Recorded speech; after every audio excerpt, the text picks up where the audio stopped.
So when were you born? February 8th, 1927, in Bellingham. Where did you live in Bellingham?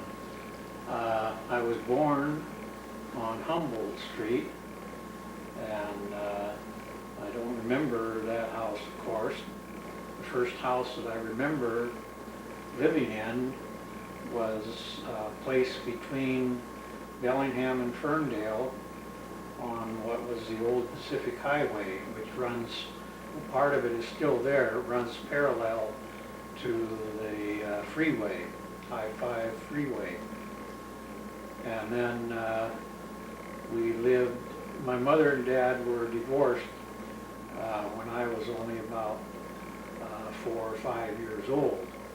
And so they split, and so I never actually knew what it was to live with my parents as a family. By the time I was old enough to be aware of a family, we didn't have any. And sometime I'd live with my mother for a while, and sometime I'd go and live with my dad. Mother lived in different houses. We lived in a big house on North Street in Bellingham. And then Mother bought a place out on the corner of the Baker View and Hannigan, where that big industrial development is now. And they built a house there. And then my dad bought a house, a farm out on the old Samish Road. And so I bounced back and forth between those places pretty much until I was out on my own, and I started earning my own living and living on my own when I was 16 years old. How many kids did you have in your family? I had 2 older brothers and 2 older sisters. I was the youngest. How was family life? Well, for us, as I mentioned, I never knew actually of a family as such. And times were rough, of course, during the Depression.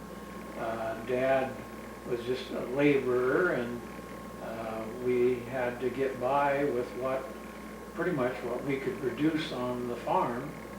And we didn't have much money, of course, and so it wasn't easy, that's for sure. So you realized when you were a kid that the nation was in a depression? Oh, definitely. I didn't know, I didn't think of it at the time as a depression, but I was well aware of the fact that we were poor because there were times when we didn't have much to eat.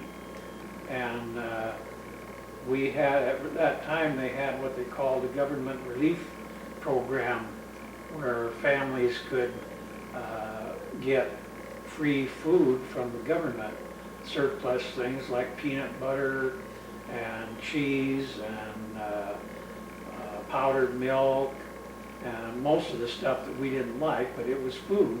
And some of it was actually pretty good. Do you remember the cost of some foods like Oh, bread and yes, milk? yes, I can remember when we did have money to buy food. I remember, I can't be sure that I'm remembering the prices correctly, but I can remember when we could rarely, on the rare occasion when we could afford to buy any meat, we'd buy hamburger, and as I remember, that was about 10 cents a pound. And we could buy a loaf of bread for 10 cents. But we didn't buy a lot of our food. We either got it from government surplus, or we even scrounged it out of stuff that there was a big or a small grocery store next door to where one of the houses we lived in Bellingham.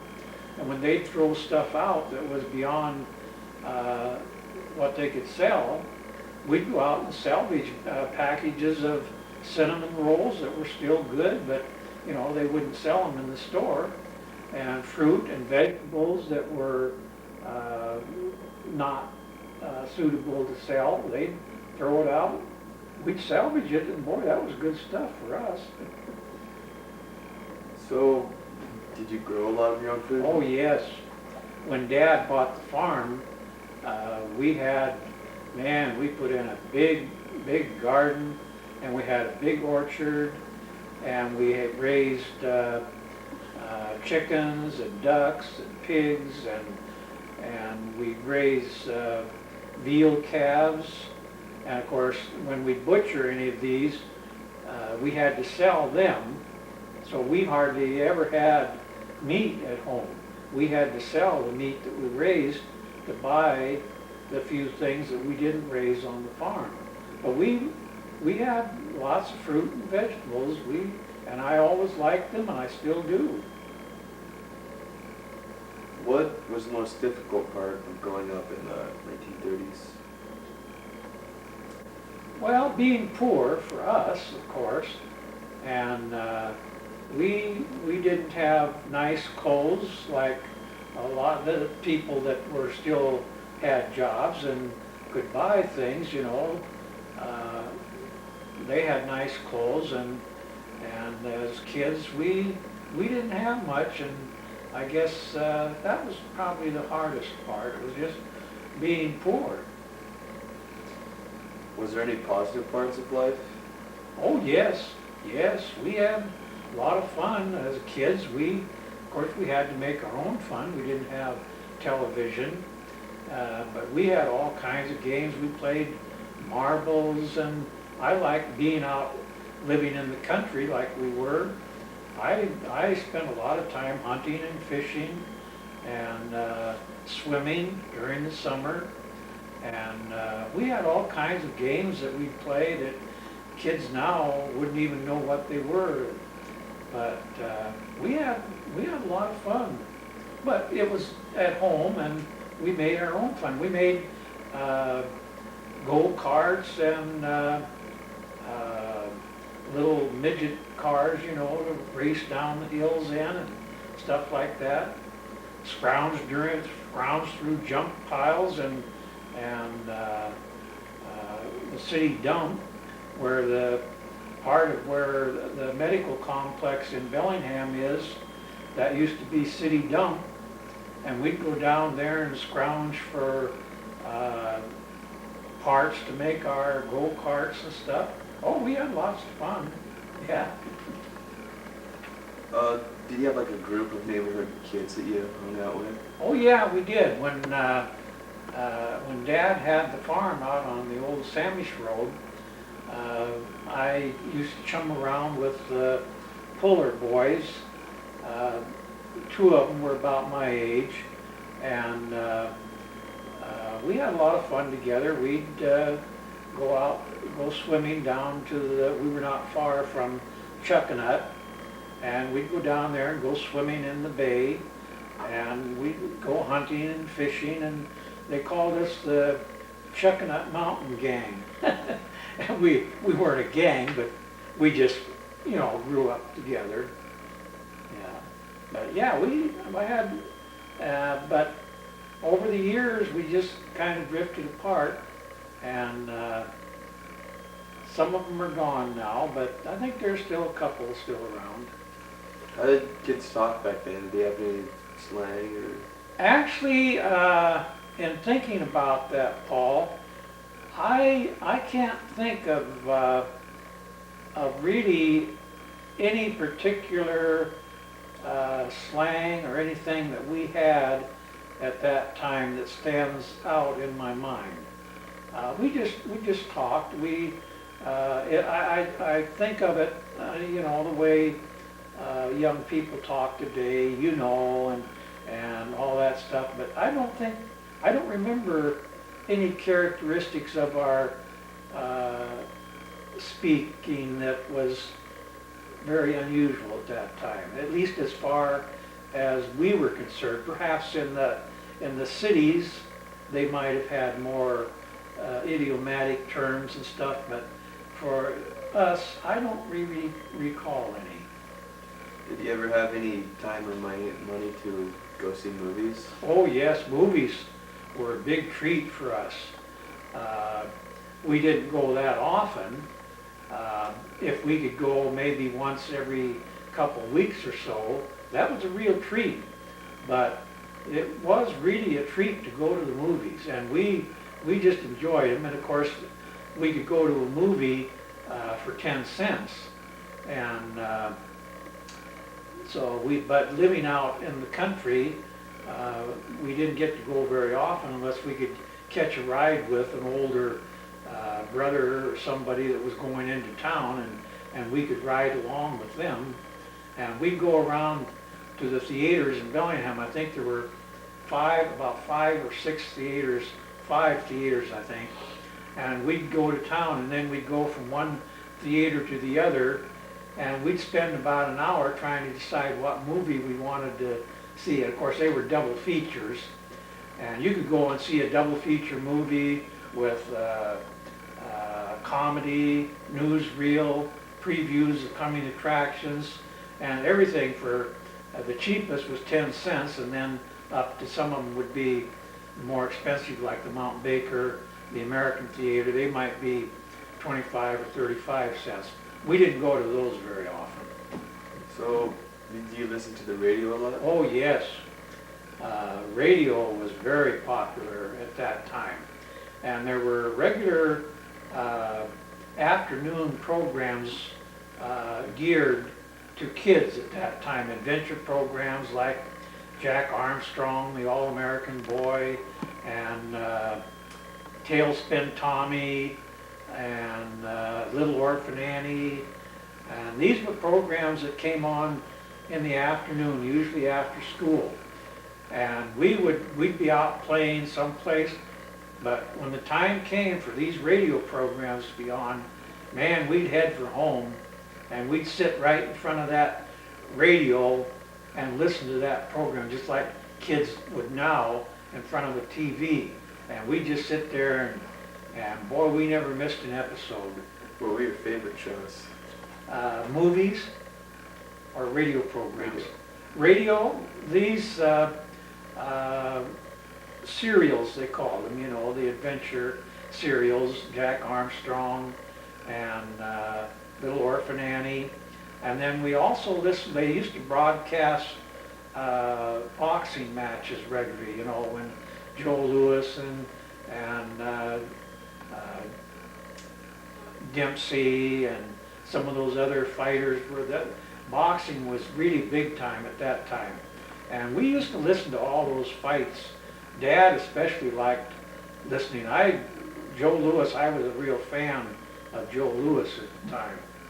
And then there were comedy programs that came on regularly, and Amos and Andy was a favorite program, and we had our regular programs that we'd listen to, and that was a big part because it didn't cost us anything.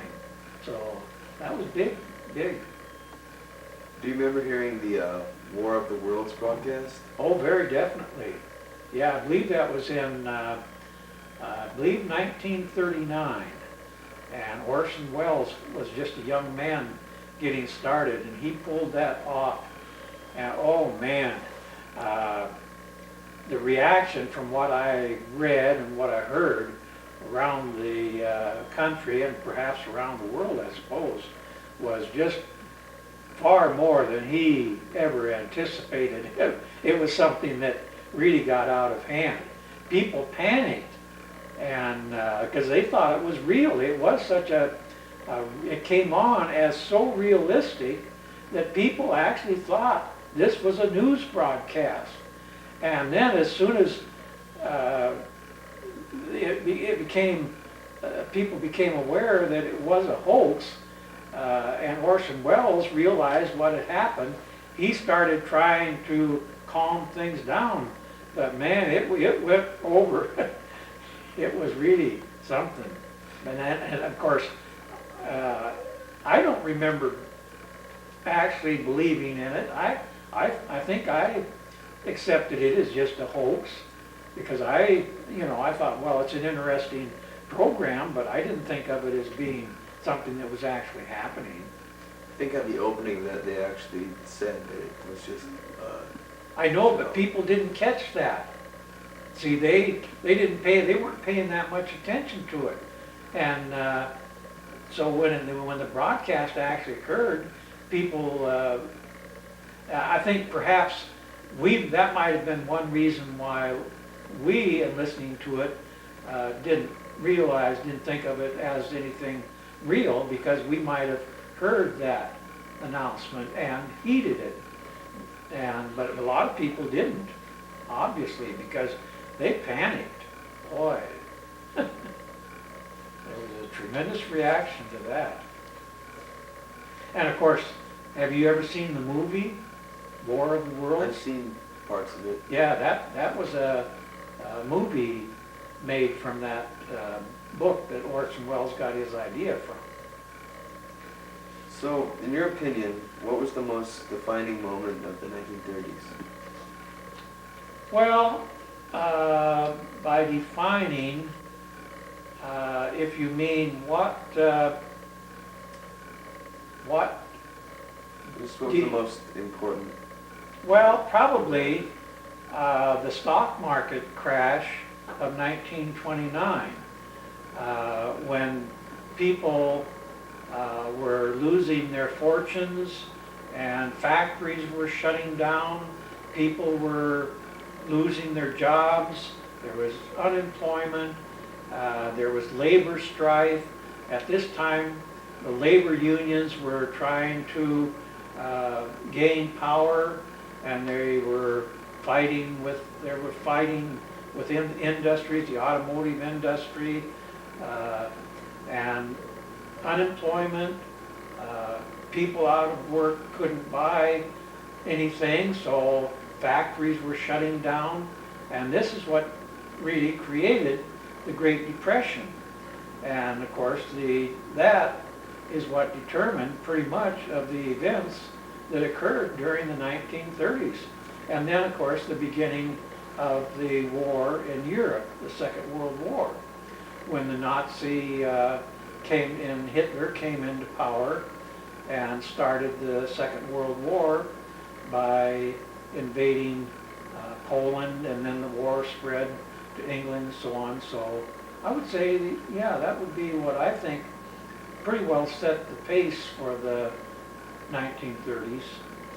What did your father do for work? He was a laborer.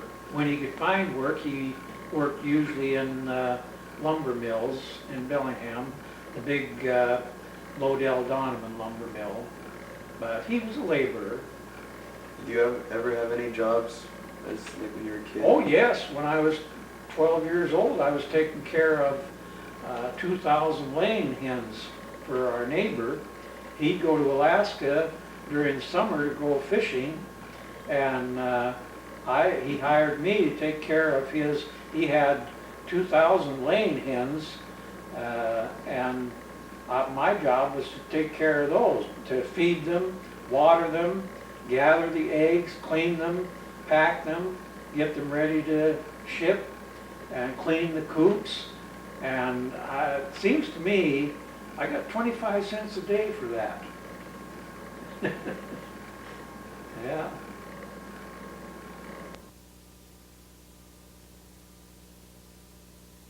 So what are your feelings today looking back at your life in the Depression? Speaking for myself, from the way I grew up,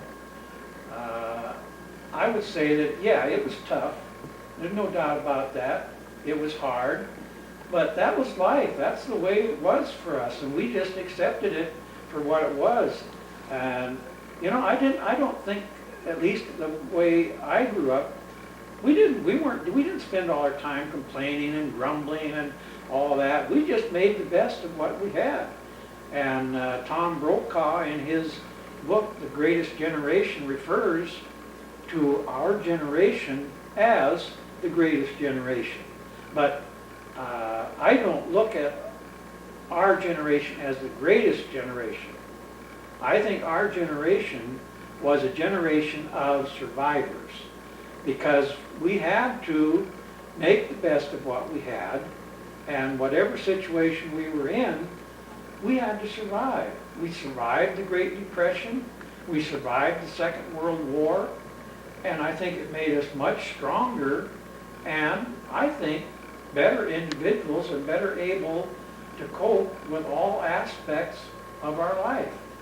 And sure, there were many difficult times, but overall, there were a lot of good times too. There were a lot of good things that came out of that. But so overall, I would say that I'm a better person, I think, for having grown up during those times. At least I hope I am.